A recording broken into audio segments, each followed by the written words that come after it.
Whether you in a car, room, office, or All right, ladies and gentlemen, we are back from a bye week. Much needed bye week. Unplanned bye week, definitely my fault, but we are back. And week 7 was fun, though, while we were out, man. Yeah, week 7 was fun. Actually, it was a little boring. A lot of good teams on byes, so a lot of snoozers. I don't really like it, but I got to win. So you got to win, and I was in a nail biter, won by 0.4 points. Chose to bench my defense on Monday night and take the 0.04 win.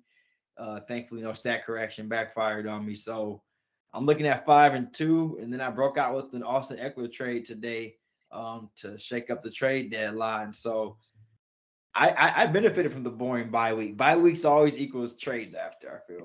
Yeah, a lot of phone calls, a lot of teams talking, just like Mark Ingram being traded today. Real NFL trade deadline coming November 2nd. So stay ready. I think there could be a couple more trades, but let's get into week 7. And who were you watching? I mean, Thursday night we had Dearness Johnson really put on a show, and then Jamar Chase and Mike Evans. Oh my God.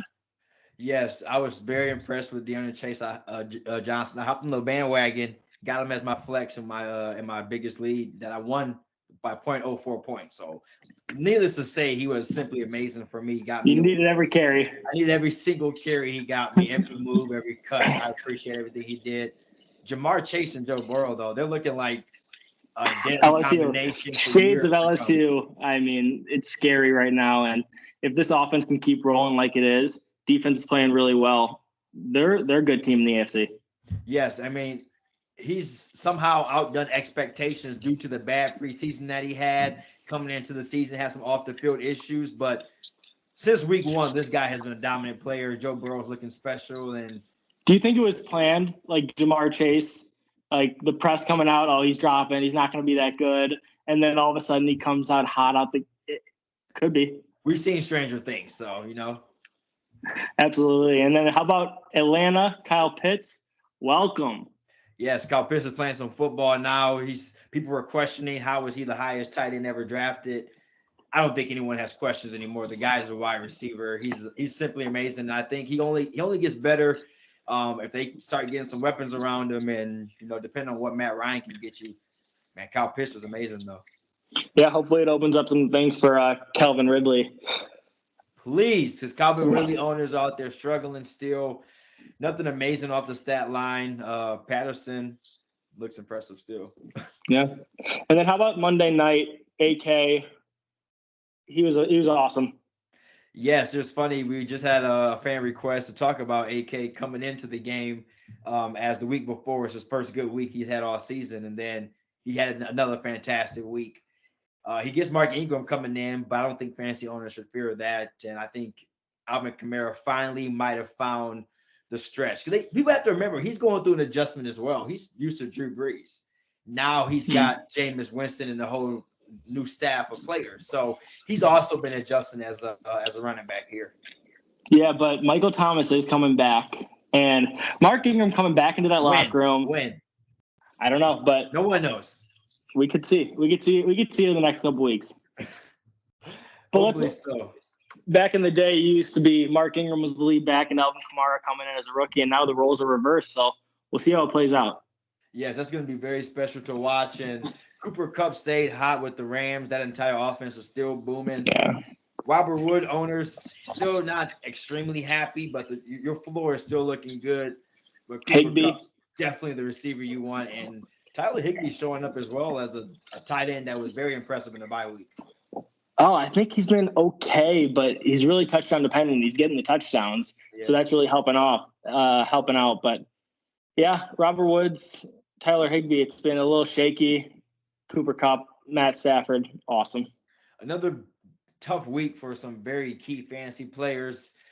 Miles Sanders finds himself struggling again, and an injury. The Seattle wide receiver issue in Geno Smith continues as Tyler Lockett doesn't have a fantastic game.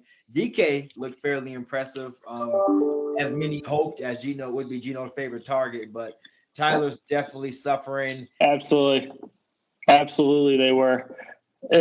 And Jacoby Myers still didn't find the end zone. Guy doesn't want to. Hates the end zone. Hates it. Hates the end zone.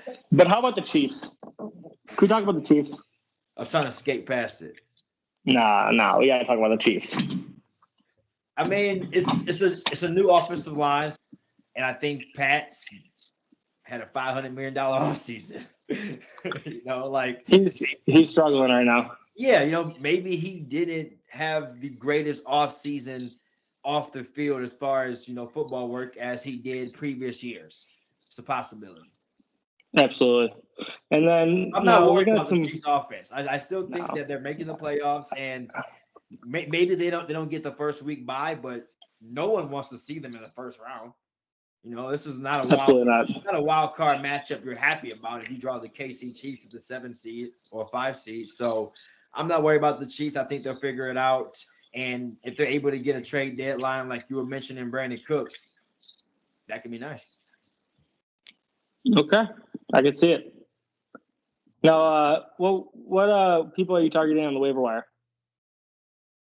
If you missed out on Deandre Johnson last week, go ahead and get him. I know Chubb is back. Oh, he's gone. But Kareem Hunt is still on the injury reserve list, and the Browns have proven to be a team that benefits with a two running back system.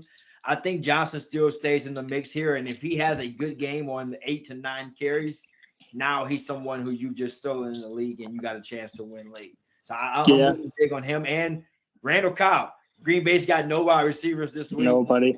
I'm not touching Bobby Tanyan still, so I'm all in on Robert Cobb and Randall Cobb, and maybe you get Marquise Scanton if he gets off the IR in time. Yeah, and then Kenneth Gainwell, got to go pick him up. Miles Sanders gone, and CJ Uzomah, tight end, could use him. He could score, but not going to be that consistent. So play with caution. Yeah, only 2 teams on bye this upcoming week, so might not need CJ, but they are getting a favorable matchup against the New York Jets. If you're risky, let them hang. Go ahead. Yeah. All right. What are we going to get into, Mai? Little mid-season awards. We're right here in the thick of things. Fantasy football somehow is almost over. Let's talk about some mid-season awards, some quarterbacks, running backs, receivers, and tight ends that we've been most impressed with 7 weeks throughout the season. I'll let you go ahead first. And what are your quarterbacks that have been the most valuable to you? Outstanding season so far. The biggest surprise at the quarterback position in a positive way. And then the biggest surprise, the person who hasn't lived up to expectations as you thought at the quarterback position as well. So I got to say, number one, the GOAT, MVP, Tom Brady. He's slinging it like he's never thrown the ball. He's going for every record in the book, and I love it. It's awesome to watch. Most impressive, I probably got to say, the team's been terrible, but Jalen Hurts has been amazing. He's been incredible, doing it with his legs, doing it with his arm, and it's just like fourth quarter, he'll get you 15, 20 points like that. 40% of his scoring comes in the fourth quarter, they said. Ryan Tannehill, A.J. Brown hasn't been really playing. They haven't been really throwing the ball. We'll get into King Henry later, but it's got to be him. Mine's definitely MVP. Needless to say, Tom Brady. One could argue he's possibly having the best season of his career, which is scary to talk about. Yeah. Running back, quarterback that's been just the biggest letdown for me. The team as well, Big Ben. I had high expectations of an offensive powerhouse, still new offensive line. Big Ben has been not even fantasy relevant in a 2-quarterback system league. So I would definitely say he's been the biggest disappointment for me at the quarterback position. Biggest surprise, what you said, Jalen Hurts, Roll Tide, exceptional. I'm loving what I'm seeing out of him at the quarterback spot. And I do got to give an honorable mention to Derek Carr. He's been really over-exceeding expectations. He's right there with Brady in passing yards on the season. He's second. And I think they're both on pace right now to beat Peyton Manning's single-season record. So we'll see how it plays out.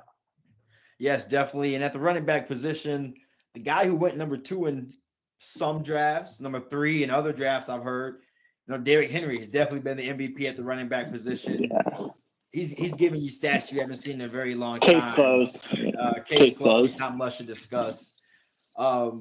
Biggest surprise at the running back position. That's a very tough one. There's been a lot. But I'm going to say Austin Eckler, just based on he came in as a predicted maybe running back 2, a guy that can help you out. He has easily been the second best running back, I believe, in fantasy football. So I think positively, biggest surprise is going to be Austin Eckler. Biggest letdown in the running back position. We've talked about this guy week in and week out, Miles Sanders. Yeah. In a pretty solid offense, just not able to really get the traction, get going, and really do what you need to. Now, my biggest surprise, because we all agree on the MVP, is going to be Deandre Swift. Yes. They're an 0-7 team, and Deandre Swift is not even carrying the ball 20 times a game, but he's getting so many catches and just doing a lot with them, and he's getting the carries inside the goal line. He's been incredible. And I got to shout out Playoff Lenny, because he's really taken over that job in Tampa, and he's been really solid over the past couple of weeks. And my biggest disappointment was Antonio Gibson. What's happened? I mean, I know they lost Fitzpatrick, but McLaurin's been good. Heineke's been up and down, and Gibson's really just kind of taken a committee role with McKissick. They were talking about insane usage, like McCaffrey usage back in Ron's days in Carolina, and you just haven't seen that at all.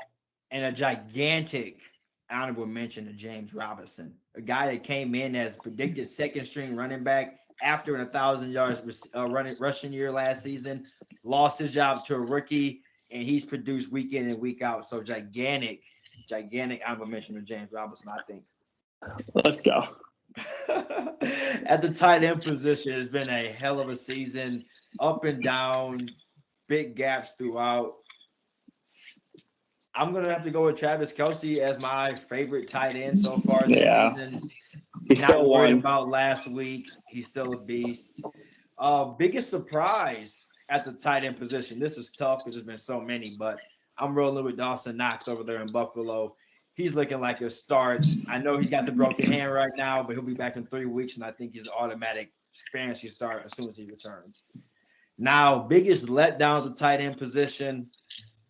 This is a tough one, but for me personally, I'm going to go with Robert Tanyan. He's on a high-power offense. The Green Bay Packers had an incredible touchdown year last season. I knew he'd get less reception this year, but 1 fantasy point every game has been far below my expectations. I'm going to go with Bobby T over there in Green Bay. Yeah, and I'm with you on Kelsey being 1. That's why you draft him. You wish it was a little bit further, but I got to go with Dalton Schultz. Dak's been that's a great pick. Dak hasn't been, a top 5 quarterback, but Dalton Schultz is a top 3 tight end, top 5. I don't know where he's scoring in your league. I think half PPR he's in 5, looking at my league right now.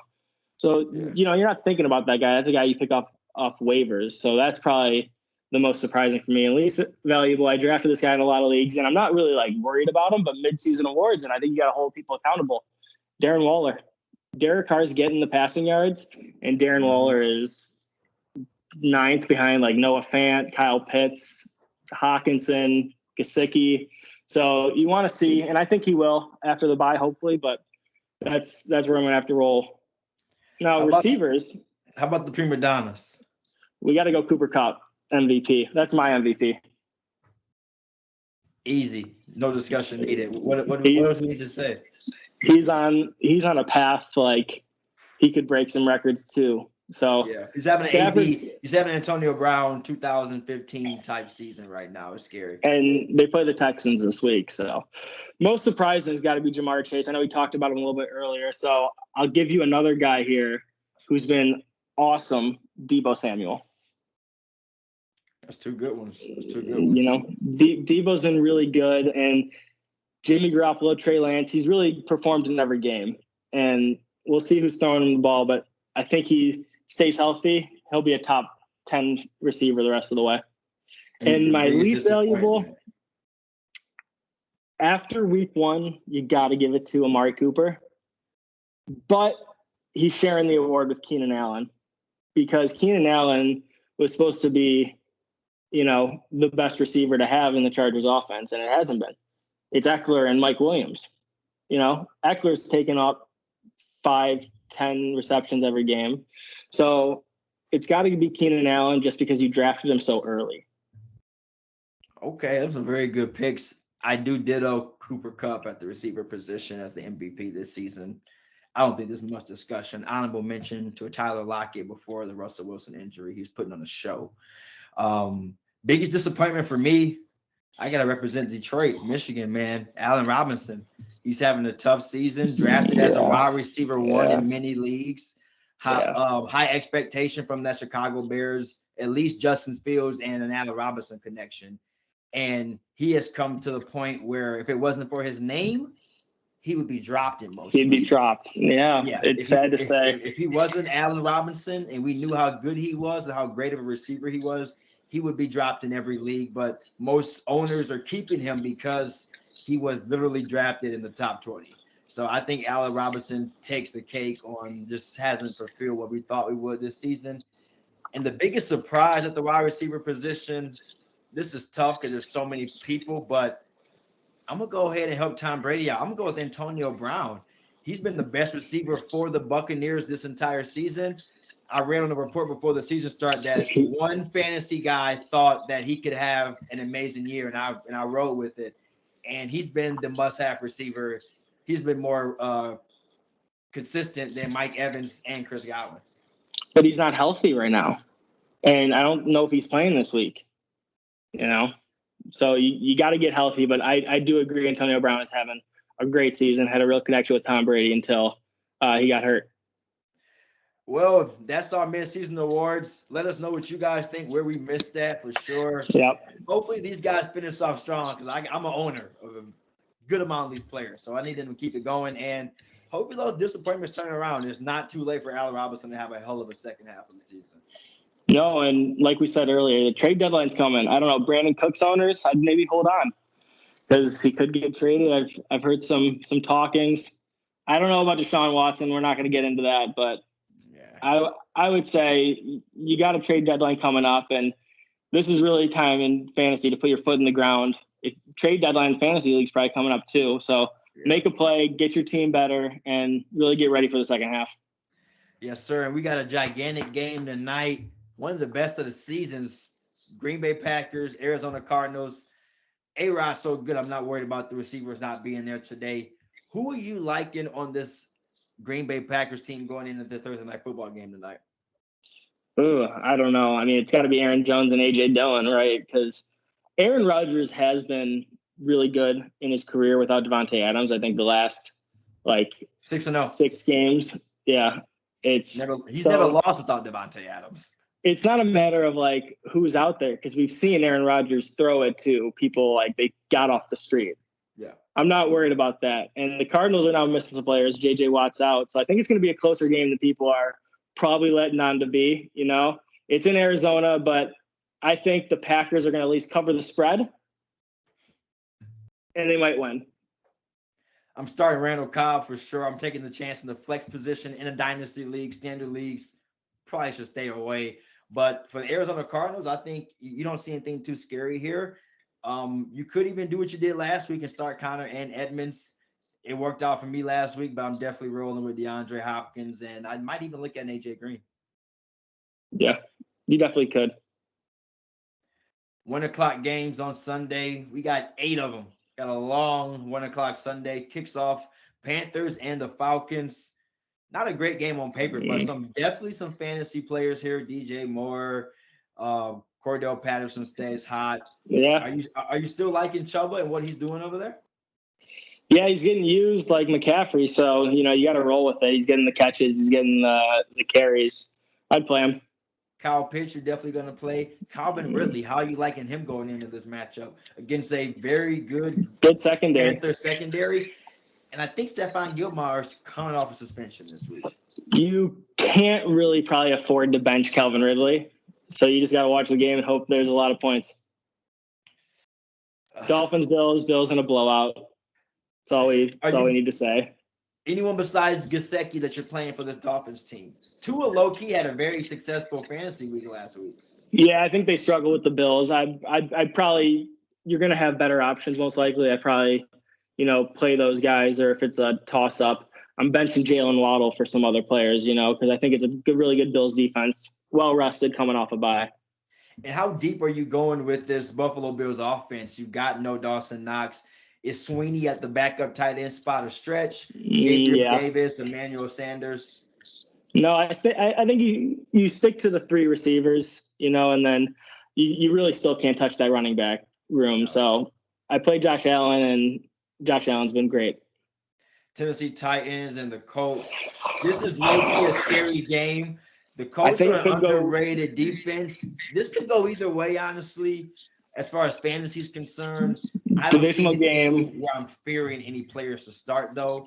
I think Pittman's a must start over there in Indianapolis, as well as JT. If you need a flex, T.Y. Hilton should be healthy this week, and he had a fantastic first game back. He did. You could do that. You got to play A.J. Brown if he's playing, if he's healthy. Julio Jones, you might bench. But it could be a high-scoring game. These teams, they know each other well. So we could see a lot of points, or we could see an ugly defensive battle. It could go. A game no will see some I really don't know. That is going to be the Bengals and the Jets. This is going to be a shootout, at least one-sided. Jamar Chase, Joe Mixon, Joe Burrow, CJ Uzomah. I'm telling you, I think he might be a sleeper start this week. Uzomah. CJ Uzomah. Uzomah. I think this is a must start for Chase Claypool offensively for the Steelers. They could get down a lot early, and they might need to sling it. Najee Harris, Deontay Johnson are both starts. You got to play those two. And for the Browns, just start the running backs. Maybe Jarvis Landry, but yeah, ugly Browns receivers. Yeah. Good receivers. They're just fantasy wise not really relevant right now because of the offense. Talk about a low fantasy relevant game here. The Eagles and the Lions. I got start all your Eagles. Just start all your Eagles, and then it's the Lions and DeAndre Swift for the Lions. You play him. And how you feeling about T.J. Hawkinson going in this week? You're still playing. I think his targets are there. Yeah, he's really involved in the offense, and you know how bad the receivers are. Like it's one week Raymond, 1 week St. Brown. You can't really trust it. But Swift, Hawkinson, even Jamal Williams in a really deep league is going to get his touches to get you some fantasy points somewhere. Yeah, go all out with the Eagles, though. Luckily, Miles Sanders ain't playing. But I would probably even reach and go ahead and play Gainwell. Yes. You really need to. Play Devonta Smith. Boston Scott's probably going to catch one for a touchdown.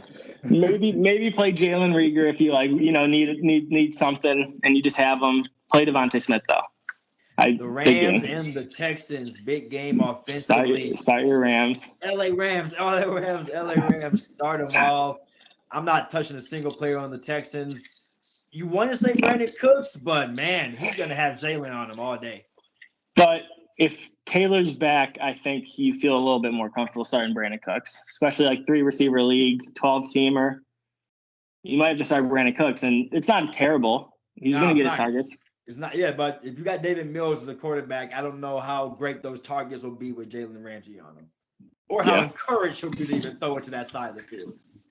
Another ugly game, 49ers Bears. This one, I don't really know. I'm seeing the 49ers, but who's under center? Don't know who's under center for the 49ers, but you're still going to roll out with your boy Deebo Samuel. Elijah Mitchell, still your guy. You didn't love what you got from Brandon Ayuk. So. No, he's honorable mention to the biggest disappointments of the year because you thought he was going to have a breakout, and he has not been involved. Same with Trey Sermon. Two guys just getting buried right now. Yeah, and the Bears, I'm still rolling with Khalil Herbert. No David Montgomery again this week, and his carries are there. And I was wrong. I was wrong on that guy. I thought he was a 1 week wonder, and he rushed for 100 yards. I'll eat my words. 6th-round pick. The guy's looking very impressive. Moving into 4 o'clock, we got the Patriots and the Chargers in LA. It's gonna be a tough one from Mac Jones. Could be sneaky though. Tough game for Damian Harris too, but I think you could probably start him. He's been looking solid. Mac Jones has been looking good too. I'm liking Hunter Henry this week. I'll probably will shy away from Jacoby Myers this week. The touchdowns aren't there, and it's kind of pissing me off. So I'm gonna give myself a buy on Jacoby Myers and let someone else have fun with it. And start your big 3 Chargers for sure. Now Jaguars, Seahawks. Jared Cook maybe as well. I can see it, but I don't know the matchup. I don't know how Patriots are against tight ends. Jaguars, Seahawks. What do you see here in Seattle? Jaguars off a bye. Jaguars off a bye. It's going to be a tough week fantasy-wise. James Robinson, you're all over that. I think he'll have a fantastic game against them. Trevor Lawrence could be a sneaky start, but in a 2-quarterback league, you probably don't have him in a regular league. But 2-quarterback league, I think you have a very good day against a bad Seattle secondary. Yeah, and you got to just start your Seattle receivers and hope, right? I don't know about the running backs right now. Still. I don't know about the running backs because they got Collins and Penny, so I'm not sure what's going on there. But you're playing DK and Lockett and hoping for the best. Yeah, you're probably rolling with Collins. Penny was very disappointing again. Yeah, he was. So I think you probably roll with Collins, the hot hand right now in Seattle. If you got him in a flex spot, you got him in a waiver wire. I think you got a very good value for that pickup still. Bucs Saints divisional game. Sneaky in New Orleans. Mike Evans, Marshawn Lattimore. That's all I'm going to say. A very sneaky one. I'm not touching any of the receivers for the Saints, despite I think Jameis could have a good game, but I can't trust any of the receivers. No, you can't. Just play Kamara and just play AK and Jameis in a 2-quarterback league might look okay. Bad Tampa secondary. Play Fournette and the Bucs receivers for sure. That's football the tough. Team. You got to play all 3 receivers, even though no AB. I don't think he's playing. So Gronk might play. We'll see. I don't know if you probably play. I don't know if you play Gronk or not. First week back off broken ribs. All right. So what do you got? Football team going to the Broncos. Broncos have looked bad. Broncos look bad, and you really want your boy Gibson to show up here as a team with a good passing secondary. So hopefully the run isn't that great. So you hope Gibson goes out. I think you have to play him still. Yeah, you play Terry. You're still playing Scary Terry. And as far as the Broncos go, you like what you're getting from Javonte Williams at the floor. Whispers of that Jerry Jeudy is going to be playing this week. That's scary for a Tim Patrick and a Cortland Sutton owner. Yeah, for sure. Then we got Sunday Night Football, Cowboys in Minnesota. I think it could be a shootout. You're praying it's a shootout. So many great receivers and 2 great running backs on each end, 2 good quarterbacks. You're hoping that everyone, fantasy-wise, does great because you have to start every single one of them. Yeah. And then Monday nights in Arrowhead, we got the Giants and the Chiefs. You know, if you can't bounce back against the Lions, you might as well bounce back against the Giants. And this is going to be a great time for the Chiefs to bounce back in Arrowhead. Fans are there. They're going to beat the snot out of the Giants. Darrell Williams will have a better game. Tyreek Hill. I don't know who that second receiver is going to be for them still, though. I don't know if you can play Mecole Hardman or not. No, I played him last week, and it was a disappointment. So I'm playing Darrell Williams again, and I think I'm sitting on Hardman or anyone else besides Tyreek Hill and Travis Kelsey. I got a tough starter sit for you for the last 2 games we just talked about, the flex position. Starter sit. Kadarius Toney, Darrell Williams, or Chris Godwin. Ooh. I don't know. I think if no Antonio Brown, depending on Gronk, Godwin's involved in the offense. He had a really good game last week. I think they're going to build on it. Mike Evans just had 3 touchdowns, and he's going to be occupied with Marshawn Lattimore all game. So I'm kind of rolling with Godwin there. Cleats of the week. Who are you giving it to? Over there in LA with the blue Power Ranger cleats. Them going to be special for the Halloween edition. I like that. Robert Woods did something special with those. Oh, yeah. Those were nice. Mike Evans almost messed up. You almost messed up, Mike. Did the fan mess up? I'm handing that ball to Brady. I'm taking offers from Detroit right to the big leagues.